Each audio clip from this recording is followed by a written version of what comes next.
welcome to a new video on my channel. If you are new here, my name is Ode and I'm coming to you from Edinburgh. And I have not a regular podcast episode for you today, but my 2024 roundup video, everything I knit in 2024, or mostly everything. And yeah, everyone is doing these in January and I think they're quite fun.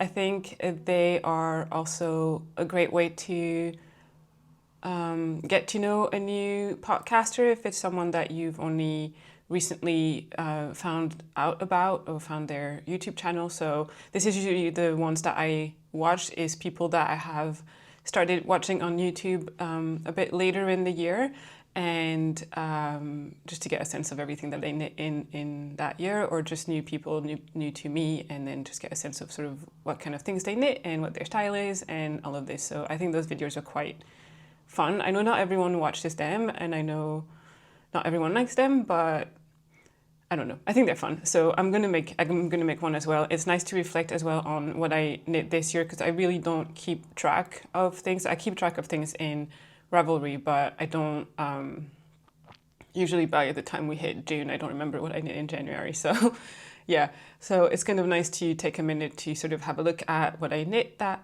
specific year, and yeah, it's just fun. Anyway, I'm instead of just rambling, I'm going to start right away. I'm not going to do the things that I knit in chronological order. Also, I don't think I'm going to talk about the things that I gifted because I just don't have them with me, and there weren't that many, and they were socks. So I guess they're not the most exciting knits. And yeah, I just don't have them. So I don't know. I think there's also a couple pairs of penny gloves that I made.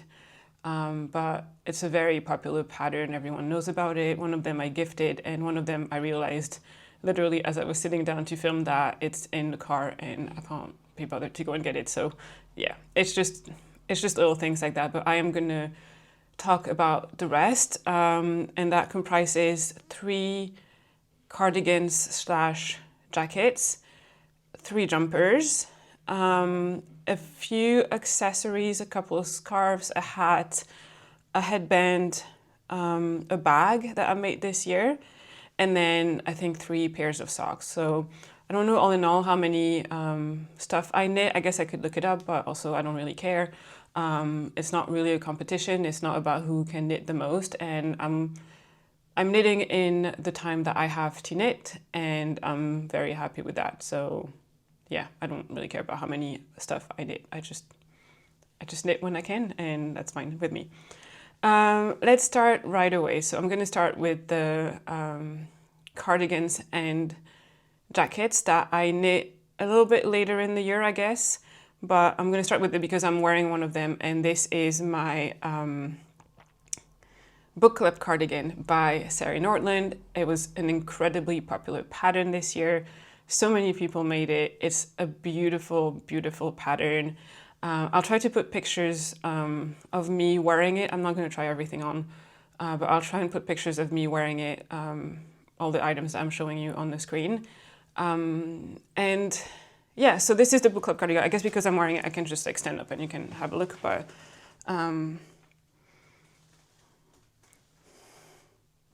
yes, it is a beautiful V-neck cardigan, again by Sari Nordland. It is all over cables, and it was really fun to knit. I really enjoyed knitting it. I know there were a few issues with that pattern of people finding that the yarn recommendation, the quantities were a bit short, and I would agree with that. Also, there were issues with the sleeves. A lot of people decided to go up in sizes for the sleeves because they were a bit too tight, and I agree with that. I also went up in sizes. And yeah, I have all the modification that I made in my Ravelry page, and all of this is going to be linked down below. I'm quickly going to talk about the yarn that I used, and I used Jamieson & Smith Shetland Heritage Naturals in the colorway Fawn. It's this really lovely light brown. And I held it double because it's meant for a DK weight, or I think Sari in her sample, I'm trying to remember, I think she used a sport and a fluff but it was a DK weight. I think it was knit on, or the recommended needle was a 4mm needles, which I got gauge on. So yeah, again, I'm not going to go in all the details of all the modifications that I made on each patterns because they are in my notes on Ravelry usually, and also I honestly don't remember them. So maybe I'm just going to talk more about how I wore them and how much, and how they've worn and how I've styled them and everything. So yeah, maybe that would be better for this kind of video. But yeah, I will mention the yarn. So like I said, Jamieson and Smith, it's their, they have two yarns. They have the main one, which is really good for color work, and then their Heritage collection, I think, is the other kind of, like there's woolen and worsted spun, and I never know which one is which, but it's the other one. And it works really well for texture like this. Yeah, it was a really, really fun knit. I really enjoyed it, and I have worn it a lot. I love this cardigan. It's probably one of my favorite pieces that I've made this year. It is the perfect size. It is nice and warm. It's easy to throw on over pretty much anything. I finished mine, I think, in the summer at some point, and yeah, I've been wearing it like very often, like weekly ever since. It is really, really nice. I love it, and it's very warm, and it has worn really well. I'm noticing now, because I'm looking at it, there's maybe a tiny bit of pilling, but honestly, like not, I don't even know if you can see it on camera. Not that much, and it's also not something that I'm bothered about, and it's nowhere near the point where I feel like I need to give it a shave. But yeah, so that's my Bookclub cardigan. I would highly recommend the pattern. I don't know if I would make one again because it is, like I said, a lot of work, but it is also like really nice, really engaging. Yeah, like a fun, it's not a mindless pattern, but it's a really fun pattern to do when you're not looking for a mindless pattern. And there are also like lots of other beautiful cable patterns that I would like to knit out there. So I probably wouldn't make another one, but I'm really, really happy that I have this one for sure. All right, moving on to the second, again, not in chronological order at all. I'm just pulling up my Ravelry pages here so I remember the yarn at least that I used. And the other one, another cardigan slash jacket that I made is the Fennel Seed jacket by Florence Miller. I'm going to show it to you. Unfortunately, I can't really close the buttons because I got buttons that are too big for the buttonholes, but it's fine. I don't wear it closed anyway, but it makes it a bit difficult to show. Yeah, it also has like lines from being folded, but that's fine. It is a very nice texture. It's broken rib, raglan jacket. It has a really nice drape and weight to it, which I really love. And yeah, I really like this one as well. I haven't really worn this one very much because the reason I knit it was to have to wear it over my dress at my sister's wedding in June, just in case. But also the wedding was in the south of France, and it was warm enough. Like it was good, I guess, in early June, just in case evenings can get a bit colder. Well, that's what we were told, but I guess people in the south of France have a different definition of cold from like to people here and to us here in Scotland. So I haven't worn it yet. It's a bit of a fancier piece for me, this one. It's not really something that I would throw on every day, but it is something that would go over like dresses or more like for an occasion where you want to be a bit more dressed up. It was a really nice pattern to knit. It was knit on 5mm needle, so it went quite quickly. And for the yarn I used, so I think the pattern recommended knitting for olive, heavy merino, and soft silk mohair, and I used Sandnes Garn Peergynt and tin silk mohair. I think I got the same gauge. I don't remember having issues with sizing or gauge or anything like that. And both of the yarn are for me in the colorway Almond, which to me is my favorite. It's one of my favorite like beige cream colorway. I think this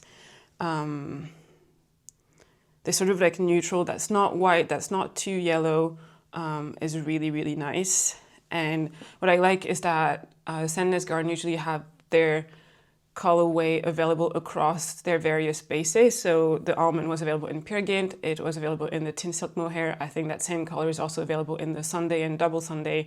So it's really nice if it's a color that you really like, and you can find it in a bunch of different yarn, and especially yarn weights. So if you want to do another project that calls for a thinner yarn, you can still find that colorway, which I think is really, really cool. What I really liked about this pattern as well, I mean, Florence's patterns are super well written.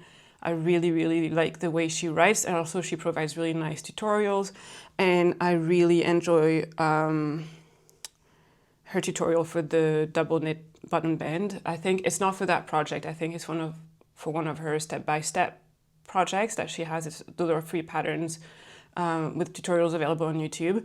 But I think she has a really nice way of explaining double knit button band, and it's always the tutorial that I refer back to when I need to do one of these. So yeah, and I love the double knit button band. Yes, it takes a bit of time, but it's so worth it. So yeah, so I can't really tell you how, like, I love the fit of it. I think it fits me really well. I really enjoy the weight of it. I can't really tell you how well it wears because I haven't worn it that much, but I'm really glad to have this basic in my wardrobe. It was my first time using tin silk mohair, I think, and I really like it. It is not very itchy to me. I find that I'm no longer that sensitive to mohair, so I couldn't tell you really anymore if it's one of the scratchier mohairs or not, but I really enjoyed knitting with it and I really enjoy wearing it. I don't have any issues with it. And I have used Cardigan in other projects and it hasn't really pilled or anything. It's a really good yarn. I know, once again, I think it's 100% Norwegian wool. It is rustic, it is not like merino soft, but it is a yarn that I absolutely love. I don't find it itchy at all. I know some people do, and some people would rather use it just for outerwear, but I've used it a lot. I've used it in at least 2 more projects or 3 maybe, so this year, that I will show in a minute. So yeah, really love this one. So yeah, that's my Fennel seed jacket. I made the size C, which I think was my recommended size, like as per pattern recommendation. I could see myself definitely making another one of these, maybe a size up for a bit of a more oversized look, but or maybe at least a bit longer, because this one I made like slightly cropped because I was planning to wear it with dresses. But I could see myself making another one and making it slightly longer to wear over jeans. Like I know everyone is like, oh, high-waisted jeans are the best, but I don't find them comfortable. I'm really sorry, but like high-waisted jeans that come really to your waist, I find them incredibly uncomfortable. That doesn't mean that I like low-rise jeans, you know, like in the, was it like the 90s or the early 2000s when they were like really low rise? Like, I know those are coming back, but I am not there for that. But I like, yeah, just like for the waist of my jeans and trousers to just come sort of like between my belly button and my hips, you know, the one that like really go to my waist is just, I find them uncomfortable. And so because I wear those kinds of trousers, I like my sweaters and cardigans and jackets to be a bit longer, usually to hit me. I guess the ribbing usually is like over my hip bone. That's kind of the lengths that I have. So yeah, so I would make another one and I would make it a bit longer. But I am also very pleased with this one. So yes, definitely recommend this pattern if you're looking for something like that. And then the third jacket, so the first 2 could definitely be either cardigan or jacket. The third, I think, is like really a jacket. And it's one that I finished like just a few days before Christmas, I would say, or after Christmas, like in December. And it's my Miles shirt jacket. I've talked about it in my last podcast, so if you want more information, you can go and look at that. But this is a pattern by Ozetta. Let me pull up my project page so I remember the yarn properly. And it is knit in Wool Dreamers Manchalope, which is the recommended yarn for the pattern. And I use the colorway dark gray-brown, I think. And I love it. It is unspun yarn. I've knit a couple of things in unspun this year and I've really enjoyed it in all different kinds of unspun. I think The only one that I know of that I haven't tried is Nutidin, but it's harder to get my hands on. I really would like to try it, but I find that it's a bit harder to get our hands on that yarn. But yeah, I've really been enjoying Unspun this year. So yeah, so anyway, to show you, I'm going to try on my best because I don't really have pictures of that either, but yeah, it's a very long, oversized jacket with pockets. It is definitely meant to be worn as outerwear, like over your sweater or over something. Like it is a jacket, a proper jacket. And yeah, it is almost finished. I'm still including it here. It's just the only thing is that I haven't attached the buttons because the one that I'd ordered were a bit too small and not the right color in my opinion. The wood was a bit too warm, but I have since received others that I ordered, and they're, can I show them to you? They look like this. I think they're made of olive wood, and yeah, they would go on the jacket like this. And I think they look great. I haven't gotten around to sewing them on. It's also been, up until today really, it's also been a bit too cold to wear that, even though it's really warm. But it's warmed up a bit now, so I think I might be able to wear it soon. So I want to sew the buttons on so I can have it ready when I want to use it. But yeah, it was a bit of a labor of love. It took a while. I also lost steam at a couple of points. But I'm really glad to have it now. I'm really glad that it's finished. Again, because I've just finished it, I can't really comment on the wear of it. But yeah, part of me is a bit scared because Unspun, when you knit with it, it's so fragile. But then everyone says that once it's knit up, it's super sturdy. The thing is that the Milester jacket is my only garment that I have in Unspun. The others are like, the other one is a scarf, so I'm not as worried, or it doesn't wear out in the same way. But a garment, I don't know, so I'm a bit scared, but I think it's just a matter of me wearing it a few times and, you know, like building a bit of confidence in it. I like the pockets a lot as well. They're quite big, and what's really nice with this pattern is that you knit a pocket and you use that as your swatch. So I think I knit, I don't know which one, I can't tell anymore, but I knit one pocket and then decided that my gauge was not okay and went down half a needle size, but I didn't redo the pocket. So my two pockets should be very slightly different, but it doesn't, I can't see it. It doesn't show. So yeah, but yeah, I'm very pleased to have this in my wardrobe. I think it's going to be also very nice to have in the spring, just to go for walks. I don't really plan to wear it in a way that it would like really wear it out, or like that it would really get worn out. But I plan to just I often go for a quick morning walk, and that will be great for that. That was the whole reason why I wanted to knit it. So yeah, my Miles shirt jacket. I'm gonna have a sip of tea.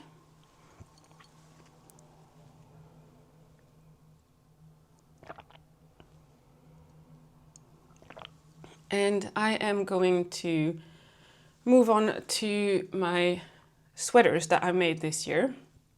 Like I said before, I made 3, and all 3 of them are color work. So for the longest time, I didn't do color work. I don't know why. I think it's one of those instances where like something you don't know feels so scary, so you don't do it, and then eventually you work up the courage, you do it, and you realize that it wasn't scary or difficult at all. But anyway, I think I made my first colorwork project in December of 2023. It was a hat for my husband, and I kind of caught the bug, and I just went on a bit of a like colorwork craze, because I think the 3 sweaters that I made, I knit in like December, January, February, March last year, and they were all colorwork. So yes. The first one is the Rhue Sweater, and that's a pattern by Rebecca of the Creabea. This was a test knit, and this is what it looks like. I love it. It is so nice. It's got color work on the sleeves. It is a saddle shoulder construction. I don't know if you can see. Yeah, I guess here.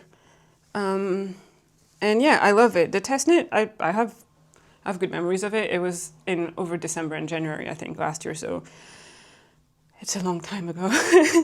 But yeah, I don't remember there being any particular issues. The yarn that I used is let me see. So the green one is Jamieson and Smith jumper weight 2-ply. So that's the Jamieson and Smith that's good for color work, and that I held it double. I bought it on a cone. And then the beige is a yarn called Laine Paysanne. It is a French yarn from the French Pyrenean Mountains. I don't know how you say that in English. And I had a big 1 kilo cone, and so I used a bunch here. I still have so much. And that was in the color way grayish. And it's also, it's not yarn that is made like specifically for color work in the way that it's not as toothy as those like Shetland wools are, but it works really well anyway. And once again, for both, I held them double because it was like a DK weight, which is nice because DK weight in itself is a good like squish thickness, but then when you have DK weight in color work, it is extra squishy and extra warm.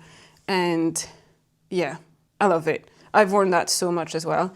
In the winter, I wore it so much, and in the fall, in the autumn as well. And yeah, I'm looking, and it hasn't pilled at all.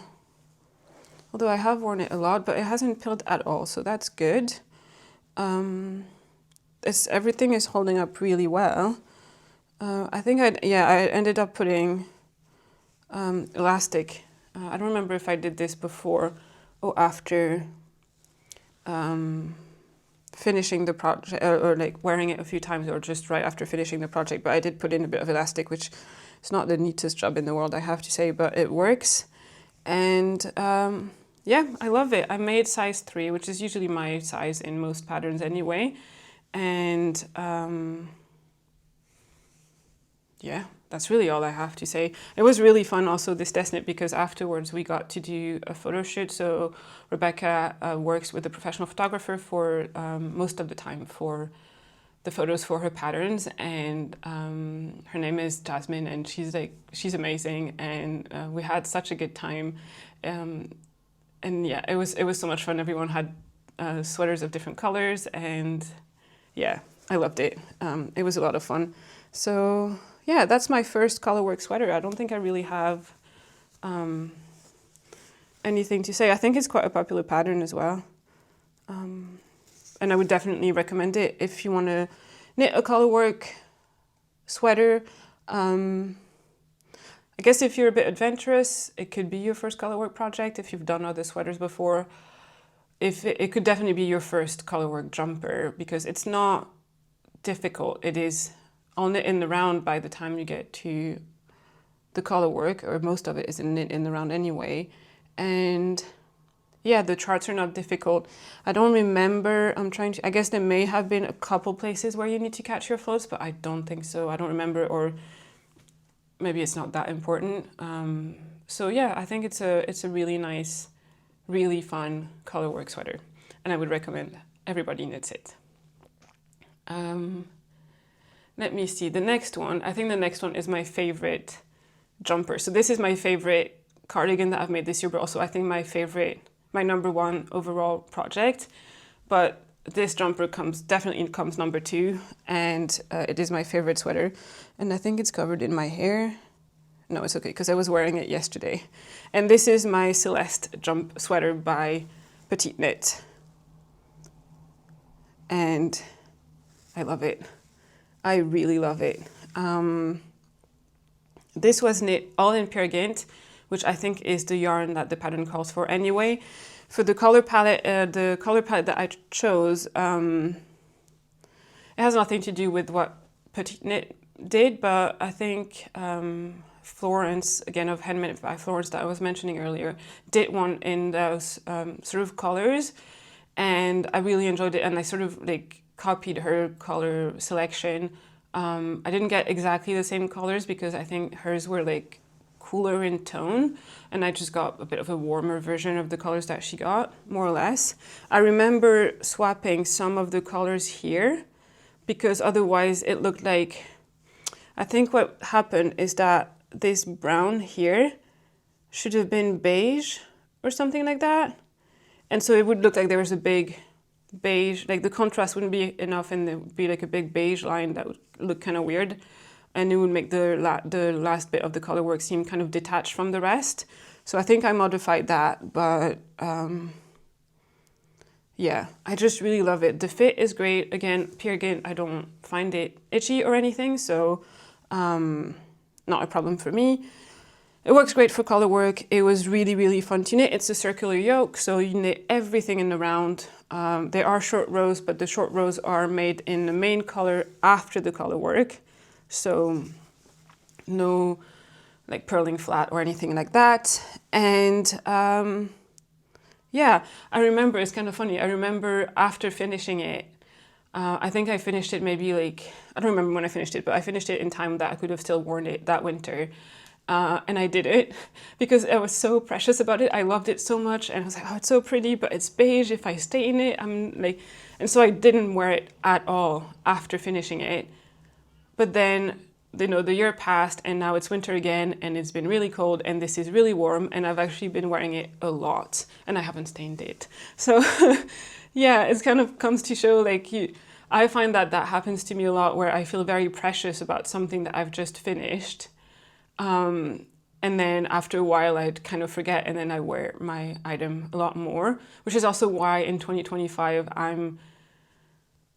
my goal is sort of to like knit a season ahead if I can, because that means that I can like knit something, enjoy it, and then put it aside until I get over my preciousness about it. And then when the season comes for me to wear it, I'm not as precious about it anymore. I've also forgotten the possible mistakes that I've made that might have been bothering me, and then I can just enjoy wearing it. So that's kind of my plan. I'm just, you know, trying to trick my brain basically. But yeah, I'll put all the colors that I've used are in Ravelry on my Ravelry page. If you can't use Ravelry and you would like to know, please leave a comment. But otherwise, it's all on Ravelry.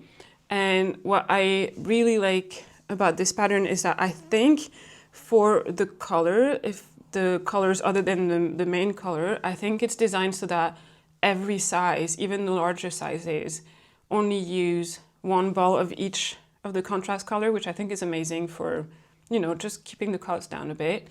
And in my case, because I was doing one of the smaller sizes, I have quite a bit left of all these colors, enough to make the Celeste mittens that were designed afterwards, I think, as a way to use up your scraps from this project. And making the Celeste mittens is on my list of things to do this winter. So I'm looking forward to that, to have the mittens and also to have those scraps out of my stash.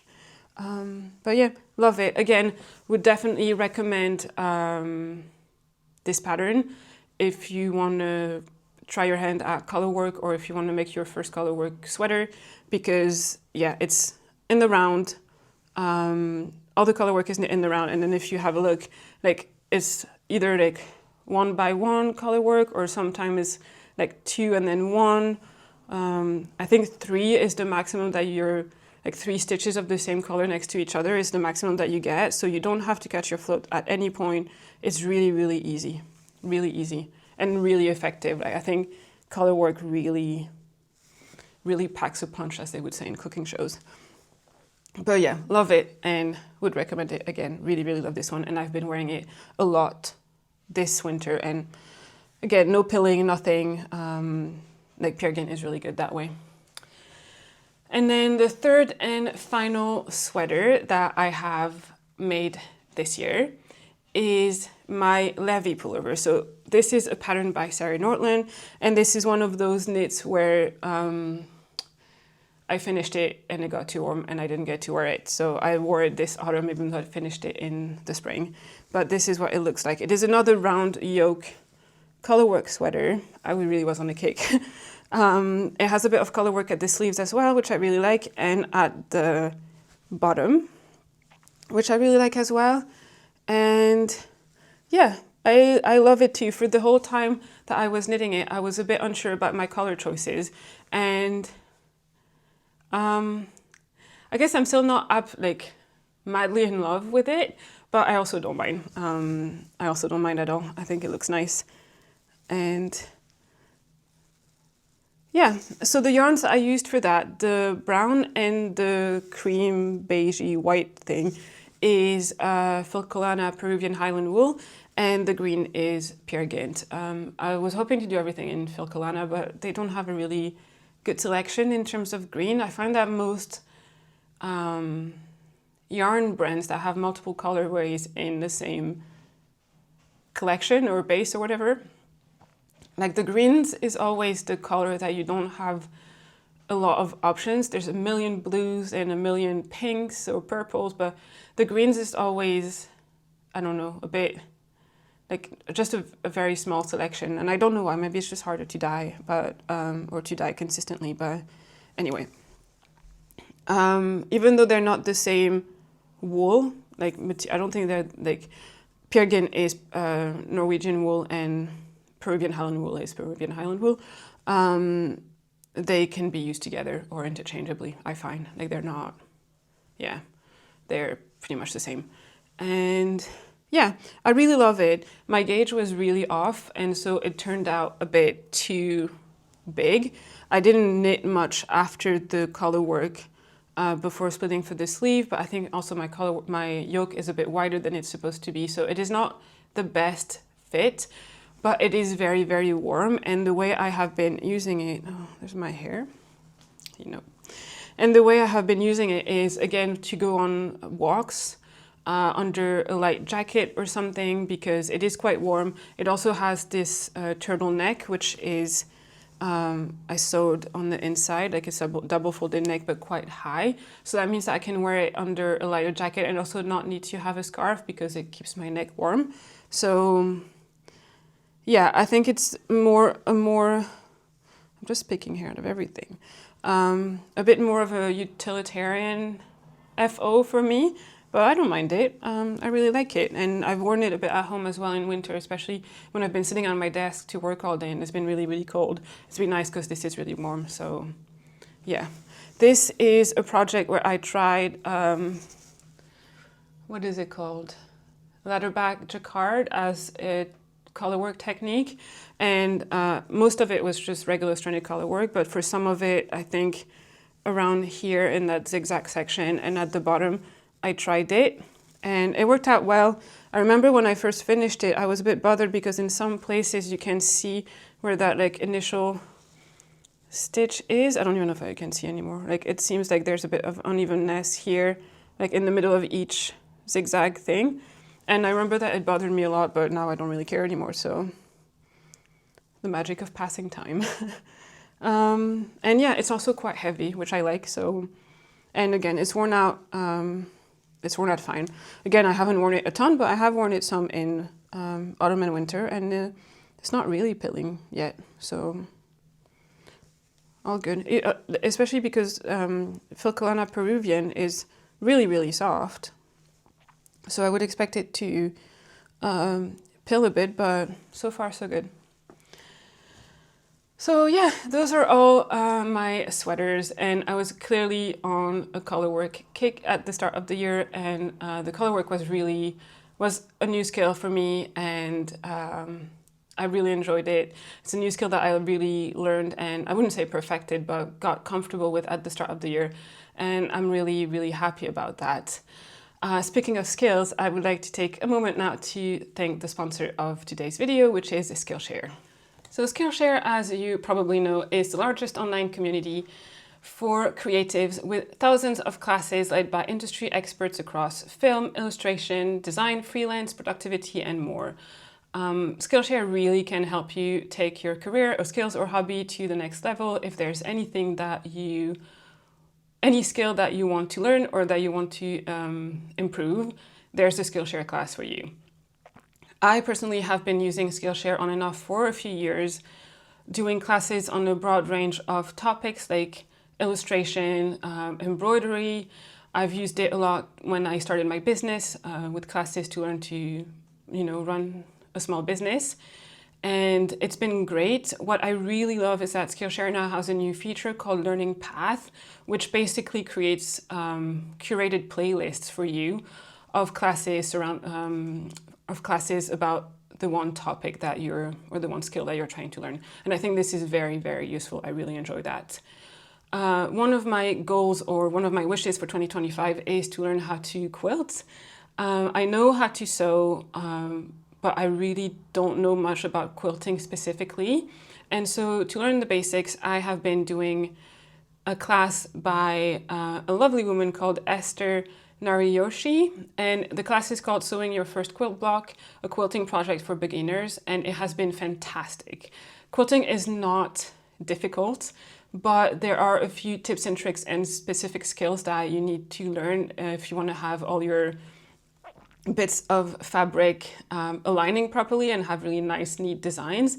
And I didn't really know how to do that, or I couldn't figure it out off of the top of my head. And so this class has been really helpful, and I've really enjoyed it. So yeah, I would highly recommend it if that's something that you're into. If you also want to learn a new skill this year, go ahead and try Skillshare for yourself. The first 500 people to click the link in my description box below will get a 1-month free trial of Skillshare Premium. Thank you, Skillshare, for sponsoring this video. Right, back to my 2024 makes, I guess. I'm gonna move on now to the accessory. I'm just gonna have a sip of tea.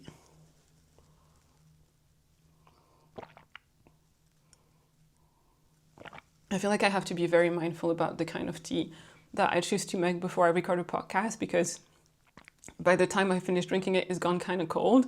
And some of the teas that I have, you have to drink them, like a lot of the flavored teas, you have to drink them while they're quite hot, because if they get cold, they taste like soap. So I can't have any of those when I do a podcast. So I just have plain green tea today, which I actually really love. So anyway, tea interlude over. Accessories. So I'm going to start with 2 accessories that were gifts for my husband.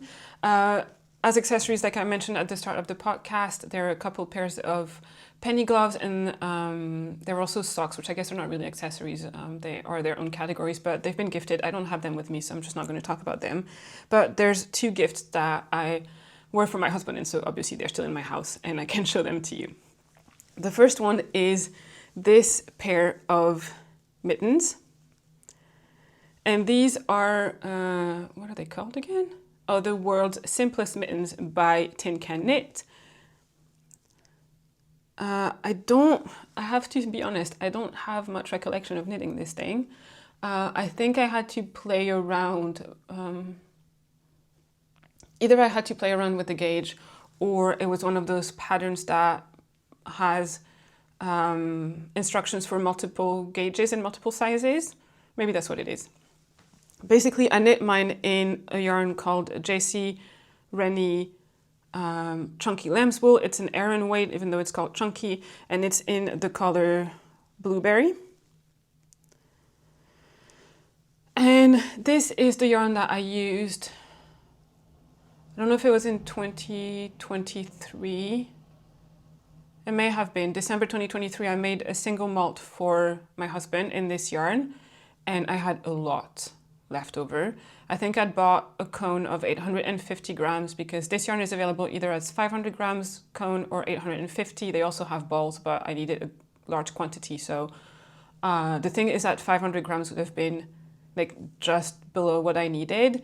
And so I decided to go to the 850 gram cone, but I had a lot left over. So after that so my husband now has a single malt sweater in this yarn. He also has a hat, and now he has a pair of mittens, and I think I don't have any more of the yarn, so either I'd finished it with that, or I threw the rest away, or gave it away, or I don't remember. But yeah, and they're really nice. Like I said, I don't have great memory, or I don't have much memories of knitting this, so I'm assuming everything went well. Probably tried it on as I made them. They're massive for me. Like my hand is here and here and here. So they're massive for me, but they're very, very warm.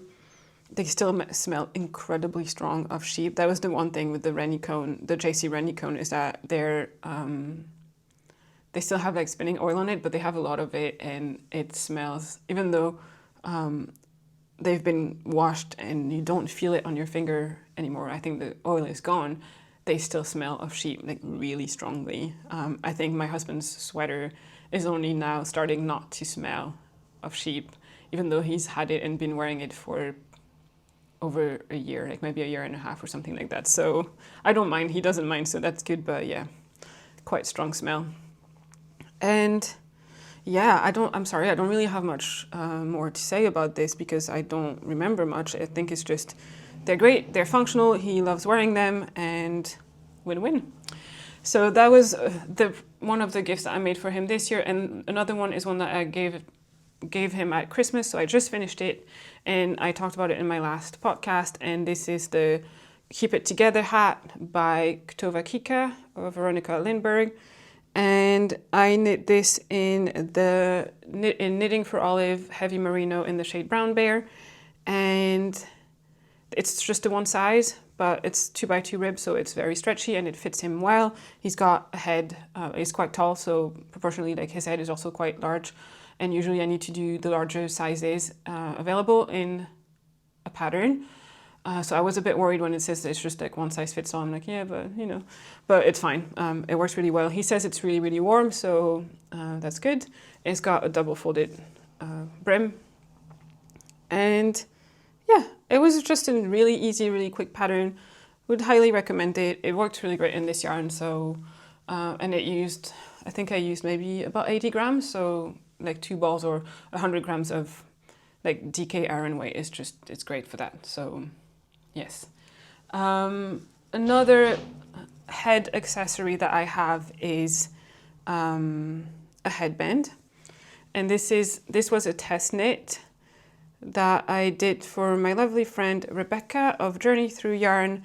And it's called the Irene headband, and it is the stitch pattern that she's got on her Irene sweater, which I believe was her very first design. And she also has this Irene slipover, if you like that stitch pattern but don't want to do a full jumper.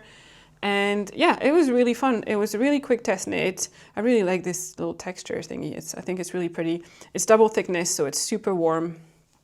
I knit mine in a yarn by Estra Constance, which is a German yarn maker, in like natural colors most of the time, like natural sheep color. And so that lovely, lovely brown is the color of a sheep, which I think is kind of fun to think there's like nice chocolate sheep out there. And yeah, the only thing so it's one of those headbands that you knit in the round. It's not one that you knit flat and then you sew together at the end. But I think mine, I don't know, I messed up my gauge or it grew, I don't remember. It just came out too big. So in the end, I cut into it and then cut the excess and then sewed it back together. And so that's why I made like a little knot like this. I also find that I wear the knot usually at the base of my skull as opposed to have it on my forehead. And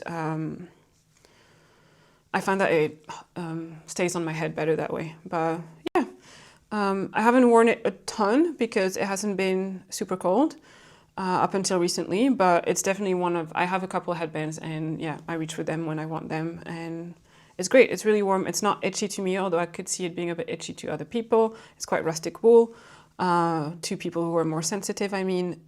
But for me, it's great and I love it. I'm just going to close my curtain, I think, to sort of diffuse the sun.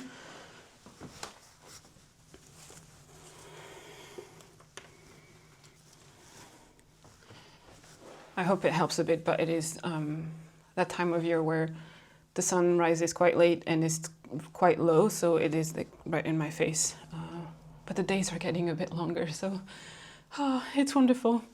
But we're not there yet. We're not there yet, but yeah. Anyway, weather forecast over. The next accessory that I would like to show you was another test knit that I did later this year, I think in November or something like that. And this is my Midland Neck. And this is a pattern by Laura Penrose. It is a pattern that she created after creating her Midland cardigan. I don't think the cardigan is out just yet because it was obviously a much longer test knit period. But it's this idea of having garter, like it's made of garter stitch, but going sideways as opposed to going like top down or bottom up. And it is a really, really fun construction. There's this really nice shoulder detail, which also gives a bit of structure because garter stitch, you know, like grows quite a lot. And yeah, it's got a roll neck. It's got an amazing fit. It's quite big, so it really covers your front and your back, and you're really, really warm. I think my gauge was off a little bit, or ended up being off after blocking. So I think it's a bit bigger than intended, but it still fits me really well. And I love it. It's really, really warm. So I only wear it when it's really, really cold outside. And this is another one of those patterns where I used Peer Gynt in the shade Almond. And I think I used my intention was to use my leftovers from my Celeste sweater, but I ran out, so I ordered more. So yeah, but I love it. I love this color. It goes with everything. It's very warm. Again, it's nice to have. I like necks like these because you don't have the bulk of a scarf, which I love a beautiful scarf, but also sometimes you don't want that kind of bulky thing depending on what you're doing. And so I think to have the options of scarves and necks or dickies is great. Love it. Really fun pattern. The pattern was really great as well because it had a lot of sizes.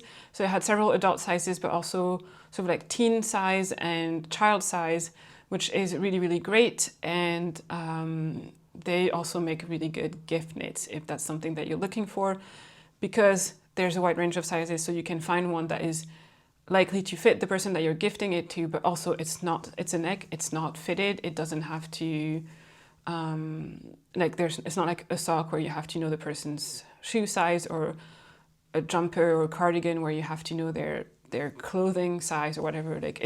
You've got a lot of flexibility with something like that, so yeah. And yeah, really fun knit, love wearing it, great piece for me. I could maybe see myself making more for friends or for my husband, and I love this yarn, absolutely love this yarn. So yeah, the pile, I've just been throwing all my stuff in the pile and the pile just collapsed. Moving on, I'm going a bit faster I think on accessories because I guess there's a lot less to say. The next one that I would like to show you is this Poet scarf that I knit over the summer. This is a pattern by Sari Nordland. In the summer, I don't know, at least for the past couple of years, but maybe longer, she's been doing a sort of summer knit along. I think last year or 2023 was socks. So she released 3 or 4 sock patterns that you would knit in June, July, August, and September maybe. And this year she did, I think 3, maybe 4 mini scarf patterns. Those were designed to use a 50-gram ball of like fingering weight and a 25-gram, kind of like 1 ball of knitting for olive and 1 ball of the matching mohair. Or I knit mine using a long avec Anna yarn that I'd had in my advent calendar 2023. And yeah, I used 1 ball of the merino and 1 ball of the matching mohair. I really love like the pattern, the lace. It wasn't difficult, but it's so effective. It's so beautiful. I love it so much. It's very soft. I find the long avec Anna mohair to be definitely one of the softest out there. It's also one that I find sheds the least, and I really love it. And she keeps expanding her color range, which I think is amazing. So yeah, I like it. I had every intention to continue the little knit along challenge thingy and knit the other 2 scarves, but then I didn't because I lost steam or I got excited about something else. So you know how it goes. So yeah, but I'm really happy to have that one. I haven't worn it very much because when I did it, it was in the summer, so it was way too hot to wear something like this. And then in the autumn, I don't know, I don't tend to wear like blues and like colder color like this in the autumn. But I think I will definitely wear that in the spring. I could definitely see myself wearing that in the spring over like kind of like as a kerchief kind of situation with an oversized white cotton shirt or something like that. And yeah, it's very pretty. She has a lot of patterns with that, like in the Poet collection. So the Poet collection is the one that has this motif. I know she has, I think she's got like a sweater, a cardigan, a tee, socks. Yeah, I don't know that I would do like a full sweater in that, but I could make the pair of socks, definitely. I might make the pair of socks actually. That's a good idea. Yep, adding it to the list. All right, moving on to the next scarf. The next accessory. I have two more. One is a scarf and one is a bag. But because we're talking about scarf, I'm just going to show you this one. And this is my Bakker Scarf, I don't know how you pronounce it, by Lerke of Fiber Tales. And I'm going to try and show it to you, but it's massive. So it's like this. It's a garter stitch scarf with this really nice braid detail that looks like rolling hills. Oop. Which I think is what Bakker means, or Baker means in Danish. It means like hill or something like that. And it's beautiful and it's incredibly warm and I love it so much. It's massive, so you really wrap it around you and you have this big cocoon, which I love when it's really cold. I used the exact yarn recommended in the pattern in the same color because I love this color so much.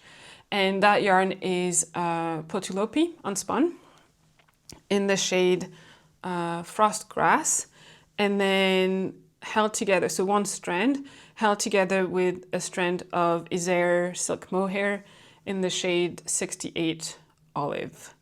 And it gives this really nice, I guess the mohair is quite a warm green and the unspun is quite a cool gray green. And so I guess this really nice shade of green, which I really love. And the mohair softens makes it really soft because the Potulopi is not, and the Potulopi makes it really warm, and it's a perfect combination. I absolutely loved knitting on it. I love wearing it. I've worn it a lot when we had a bit of snow a few weeks back, and it's been brilliant because you don't even have to have it super tight against you, but because it's unspun and it's so big, the wind doesn't come through. It's also big enough that you can sort of like put it over your head and wrap it around your neck, you know, kind of like one of those hoods that, like, kind of like the one Petite Knit came out with recently. And yeah, it's just, I love it so much. Like, there are other scarves and shawls and things that I want to knit, so that's, I guess, what would prevent me from making another one of these. But if like a friend came and was like, oh, I really love it, would you make one for me? I was like, yeah, absolutely, because that was a lot of fun to knit and it's fantastic. I love it. So yeah, my Bakker Scarf. I love Fiber Tales pattern. She's one of my favorite designers. They're always so interesting. There's always that little tiny thing that's different from everything else, but that's so effective. She also gives so much thought to the knitting experience, which I think is amazing. And yeah, I have so many of her patterns on my knitting list. And even though I haven't knit them all, they are those patterns that even though they've been on your knit list for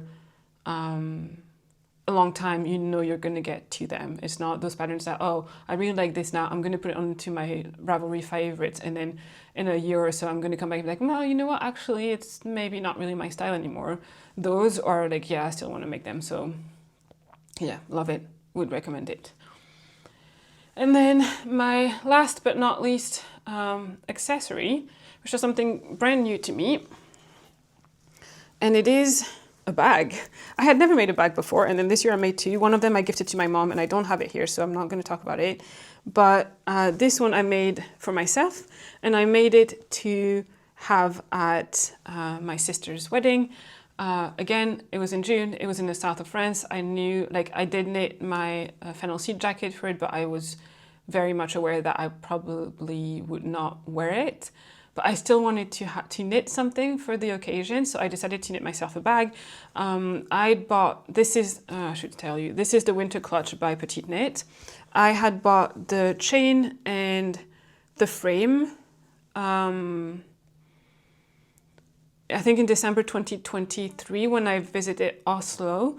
I think there's like 1 or 2 places in the UK where you can find it, but they don't always have it in stock. And because I was in Oslo and they had it in one of the yarn stores that I went to, I picked it up.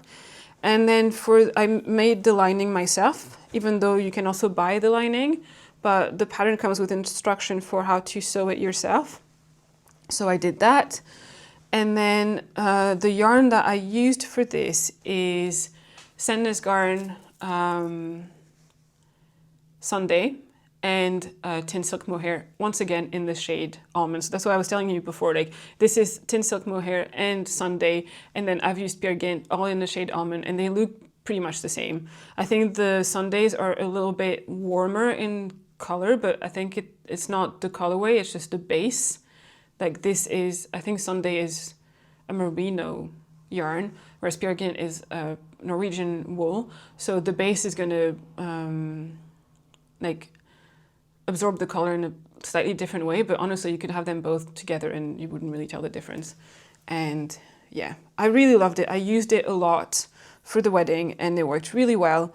I haven't really used it since because, I don't know, it feels a bit like a special occasion kind of clutch bag kind of thing. It's not your everyday thing. But again, I'm with this and my fennel seed jacket, I feel like I have a really nice basic combination of item for that would go with pretty much every kind of outfit to wear at like fancier events, or you know, like a nice Christmas party or going to the ballet, or things when you want to dress up a little bit. So yeah, one thing that I did that wasn't in the pattern is between the lining and the knit bag, I put a little bit of like batting, like squishy foam kind of thing, to give it a bit of squish and to give it a bit of structure. And it definitely worked. And I would highly recommend doing that if you want or if you are able. The way that I did it is that I followed the same instruction provided in the pattern to sew the lining. Like I cut the same pieces and I used the lining fabric and the batting just together, and I created the lining that way, and then I tucked it in and sewed it to the rest of the bag. So yeah, you don't have to use the petite knit frame and chain. I think other brands make them. I think it's a pretty standard size, so you can use something else. I think like on Etsy maybe you can find it or something, but like I said, I was in Norway in a shop that sold the kit, so I just bought it and I'm really glad I did. And yeah, I absolutely love it. I know at least 2 people who've made some, and like people that I know in real life, but I know it's quite a popular pattern, and for a good reason, and it's quite easy and quick to make. So, and it's a really fun construction. Once you understand how it works, it's fairly mindless, and yeah, it's a really nice piece. It's a really nice piece to have, a nice little accessory for special occasions, I think. Or I guess for every day, I don't know, you know, you do you. All right, we are moving to the last section, which is socks. It's been an hour already, we're okay. I don't always show my socks in my Everything I Knit video because, I don't know, a lot of them tend to be kind of the same. But this year I only have 4 pairs, first of all, so I feel like I can show that and not, you know, get too boring. And also, all of those 4 pairs are made using natural sock yarn, which is something that I've been doing for about 2 years now. Not as a complete, like, I'm not knitting in like superwash sock yarn because I love it and I think the colors are very fun and everything, but I'm having fun trying out natural sock yarns and alternatives to like no nylon and other wools than superwash merino, and it's been a lot of fun. So yeah, let me see, I'm going to start with the first one. I'm going to go chronologically in that case, and the first one then would be this funny looking pair. This is made using Woolly Mammoth Hearth Sock in the shade Potting Shed, I think. This is not a pattern, I didn't really use a pattern, it's a 2x2 rib. It's just 2x2 rib, heel flap and gusset, round toe. This is how I do my socks. And I wear it like with the cuff rolled. and I love it. It's really, really warm. I wear them a lot. It started to like pill and felt a bit at the bottom, but that's to be expected with any sock really, and especially with natural, no superwash, no nylon sock yarn. It doesn't mean that it's going, like it's not getting holes or anything. I think if anything, it's really making it stronger. So yeah.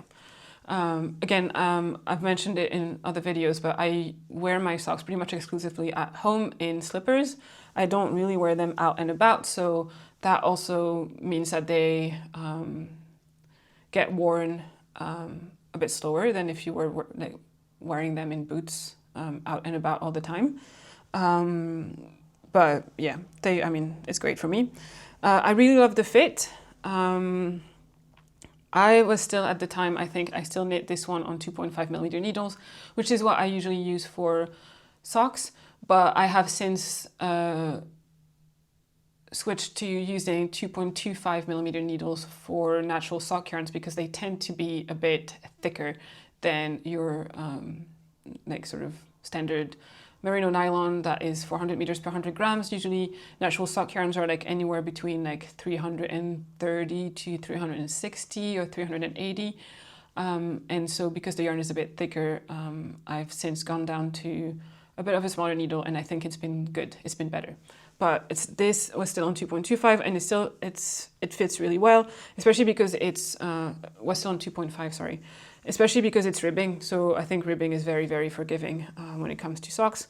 I made them voluntarily really, really long in the leg. This is much longer than I would usually do because I intended to wear them with the cuff rolled down, and this is exactly how I wear them, and they're really warm. I also find that my natural socks I tend to wear a few days in a row without washing them right away, whereas my superwash socks, I usually just wear them one day, and I mean all day to be fair, because I work from home, and so I really wear them all day long. And then I tend to put them in the wash right away, which I guess like you maybe don't have to, but I have very sweaty feet, so I have to. But I find that for natural sock yarn, I do wear them a few days in a row. Also, strange fact, I don't like the sensation of wool under my foot, so I wear all of my woolen socks over a like thin cotton sock. So yeah, that's me. I'm weird.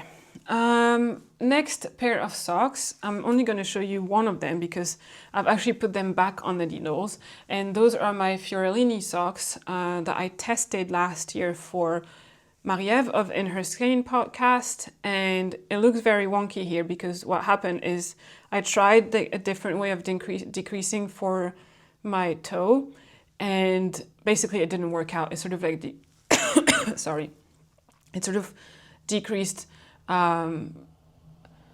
in a way that sort of like really like squeezed my toes together and made it really uncomfortable. So I have recently picked it back up on, like I ripped back to before I started the decreases, and I'm re-knitting the toe. So this one I've done the toe again, but I need to block it because it's all wonky because the yarn was, you know, looking like ramen noodles.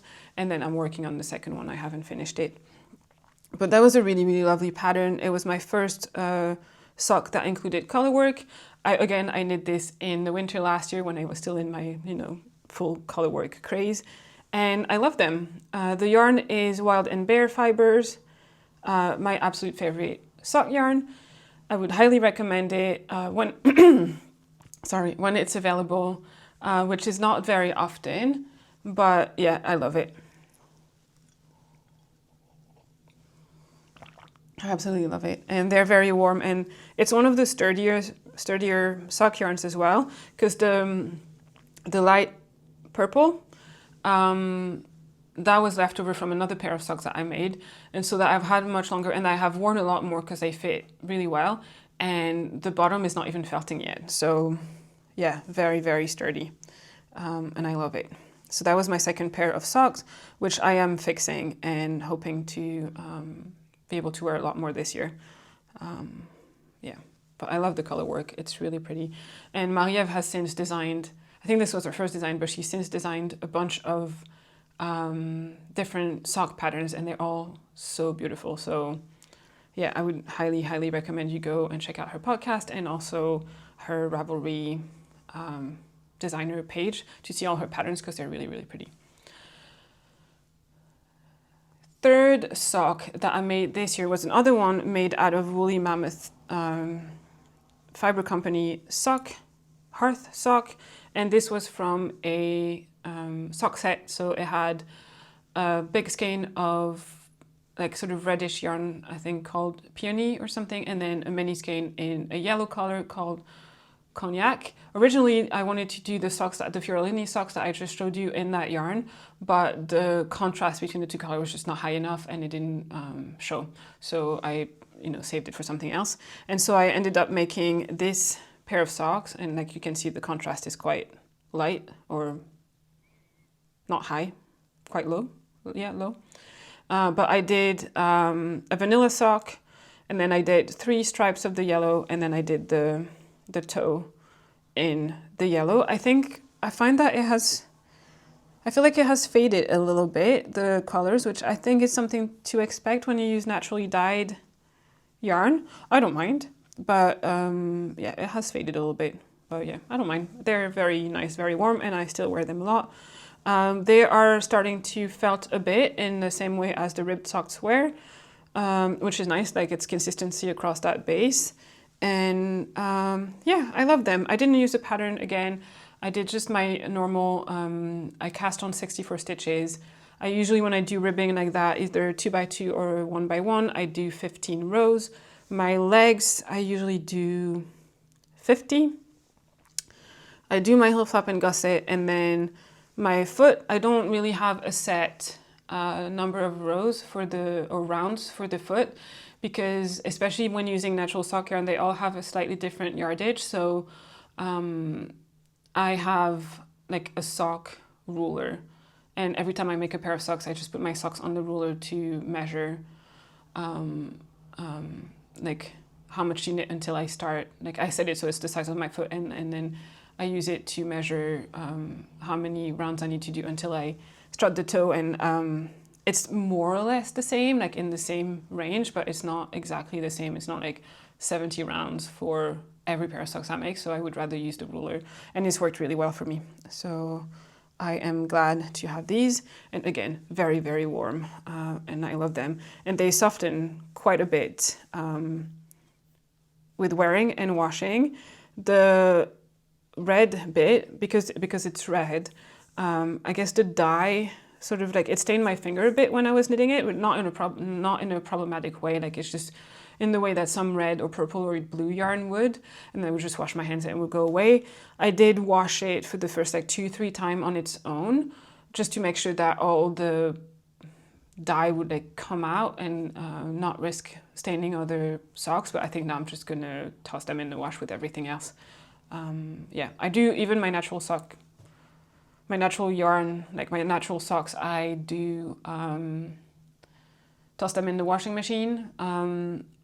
I wash them along my superwash socks, and I wash them on the wool program of the washing machine on like either cold or 20 degrees, and I use like wool soap, like Eucalyptus or whatever it's called, and yeah, it's working really great. I put them like I split the amount of socks that I have. I divide them into smaller like washing nets that you use for like more fragile things, and I wash them that way, and it's always worked really great. I've never had any issues. So yeah, you can also hand wash them if you want, but in my opinion, life is too short for that.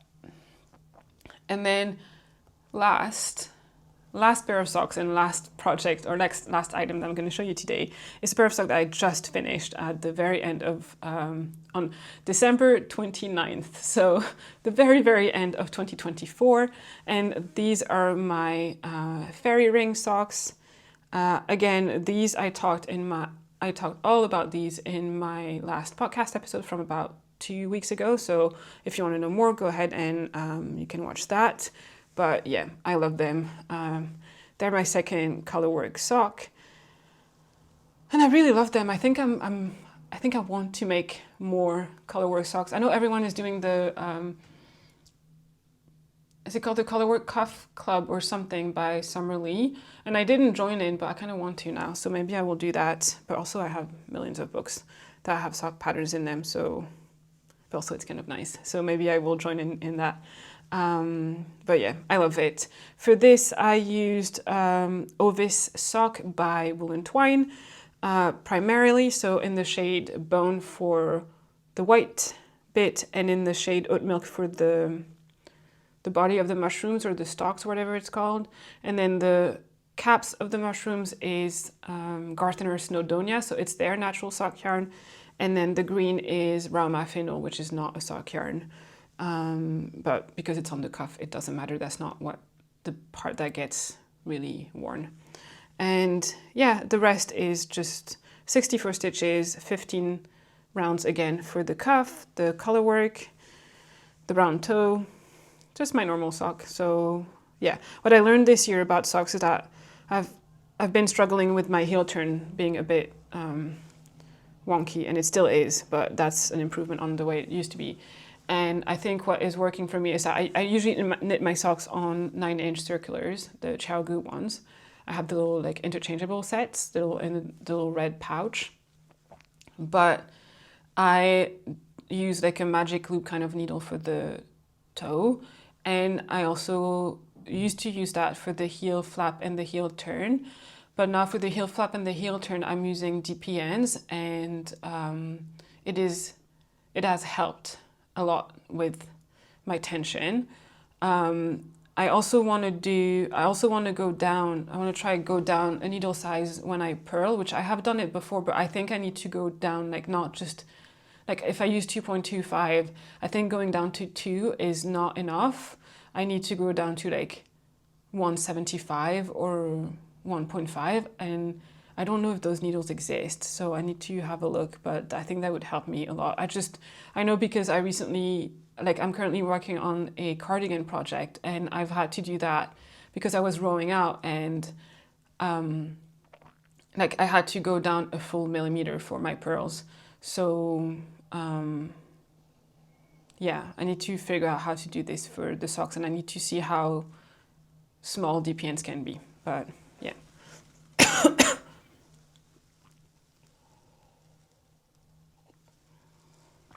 All right, that is all I have for you today. I hope you enjoyed this video. I had a lot of fun looking back at the things that I made this year and how much I've worn them. I think if there's a lesson, or not a lesson to be learned, but like something to notice for me is that I tend to be a bit both precious and like a bit hyper focused on the imperfections on my knits right after I finish them, but also I tend to forget about that quite quickly. So it is definitely informing how I'm going about my knits this year, in that I'm trying to knit them again like ahead of time, like a season ahead, or a little while at least before I will be able to wear them, so that I allow myself this time to sort of forget, and then I can really enjoy them in the season that they're meant for, I guess. So that's been great. I'm also realizing that, like, yeah, I'm not someone who keeps like statistics or spreadsheets or things like that, which I know a lot of people do, and it sounds really, really fun, but honestly, I can't be bothered, and I'm fine with it. And yeah, like my knitting is my hobby. I love it, but it also it's also not taking over my life completely, which I'm really happy about. Like, I'm happy to have this time, and I knit and I enjoy it, and I enjoy wearing the pieces that I make, but there's not a lot of pressure, she says, as she's currently knitting on something that has a bit of a deadline and that has a bit of pressure, but that's not the usual way that I go about it. That's the exception, and in this case it's good. But yeah, so yeah, I'm happy with what I knit last year. I was happy with what I knit the year before, I think, and yeah, it's nice. It's nice. It's fun. It's a nice hobby to have. It's a really nice community to be a part of, and yeah, I'm happy with what I knit last year. I didn't have any massive fails. Not that that's a big deal either. Like, you can have projects that don't turn out all right, and then you just give them to someone who likes them more, or give them to charity, or frog them. I did actually recently frog a jumper that I made 2-3 years ago, and I wore it a ton after I made it, but it was quite cropped and quite fitted, and it's just no longer my style, but I really, really love the yarn. So I've decided to frog it so I can reuse the yarn for something else, but I'll show you when I use the yarn again. And that's also okay to frog something that just didn't work out, you know? So anyway, I am gonna leave you here. Once again, happy 2025, happy new year. I know it's a bit late now to say that, but still, happy new year. I hope you are happy with what you made in 2024. I hope it's giving you ideas for how you want to approach your hobby in 2025, whether it's doing something different or whether it's doing exactly the same because last year worked for you. And yeah, I will see you next in a podcast episode, I hope. Bye-bye.